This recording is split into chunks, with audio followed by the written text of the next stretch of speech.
रावलपिंडी शहर से कुछ ही दूरी पर एक ऐसी जगह मौजूद थी जहां आम लोगों की पहुंच तो दूर सोच भी नहीं जा सकती थी।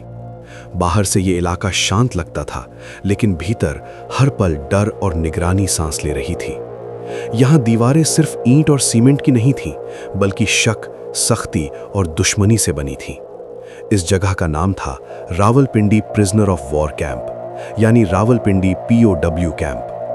चारों तरफ ऊंची और मोटी दीवारें थीं, ऊपर कई परतों में कांटेदार तार, हर कुछ कदम पर हथियार बंद पाकिस्तानी सिपाही, जिनकी निगाह हर वक्त कैदियों पर टिकी रहती थी। ये कोई आम जेल नहीं थी, ये युद्ध के बाद बनाई गई एक ऐसी जगह थी जहां दुश्मन सैनिकों को सिर्फ कैद नहीं किया जाता था, बल्कि मानसिक रूप से तोड़ने की पूरी कोशिश की जाती थी। 1971 की जंग के बाद भारतीय वायुसेना के 12 पायलट्स को यहां युद्धबंदी बनाकर रखा गया था। पाकिस्तान का दावा साफ था, यहां से कोई भाग नहीं सकता। सुरक्षा इंतजामों को देखकर यह दावा गलत भी नहीं लगता था, लेकिन इतिहास अक्सर ये भूल जाता है कि दीवारों से ज्यादा मजबूत चीज इंसान की जिद होती है। भारत के 3 जांबाज pilots, flight lieutenant Dilip Parulkar, flight lieutenant MS Grewal और फ्लाइंग ऑफिसर हरीश सिंह जी, पाकिस्तान की इस जेल को तोड़कर वापस अपने वतन की मिट्टी को चूमने के लिए अपनी जान तक दांव पर लगाने को तैयार थे। पूछताछ, धमकियां, नींद से वंचित रातें, कभी खाना कभी पानी रोक देना, हर तरीका अपनाया जाता था। लेकिन इन 12 में से 3 अधिकारी ऐसे थे जिन्होंने मन ही मन तय कर लिया था कि वे यहां सिर्फ इंतजार करने नहीं आए हैं। उनके पास न हथियार थे, न बाहर की मदद और न ही कोई गारंटी। फिर भी वे हर दिन एक ही काम करते थे, जेल को देखना, सुनना और याद रखना।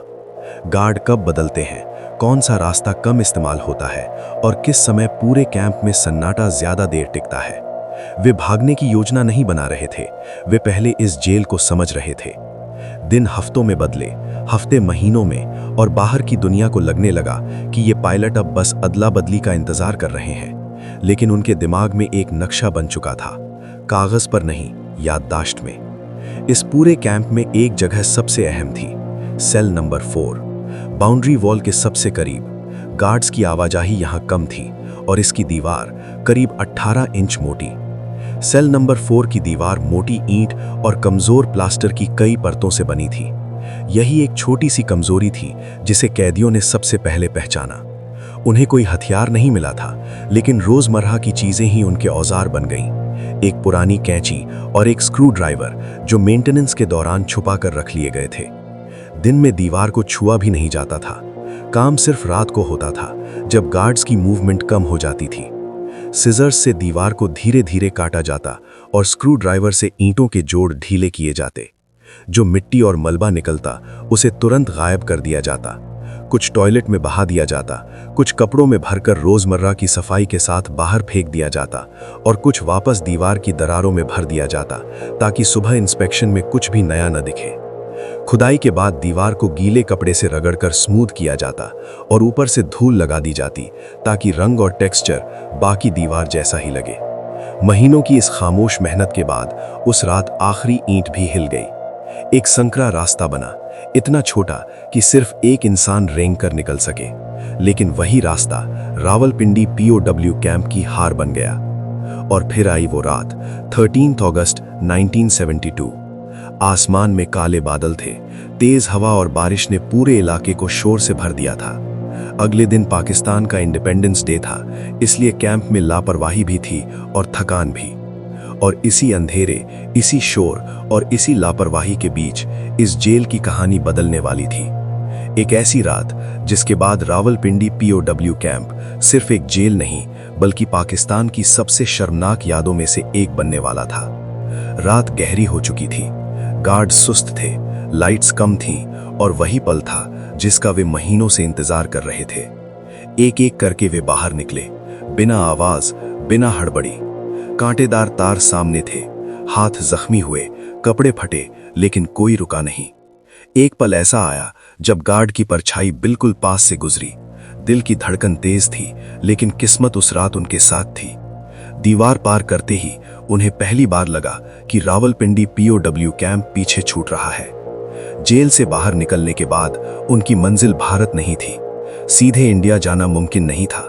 इसलिए उन्होंने उत्तर पश्चिम की दिशा पकड़ी, अफगानिस्तान की तरफ।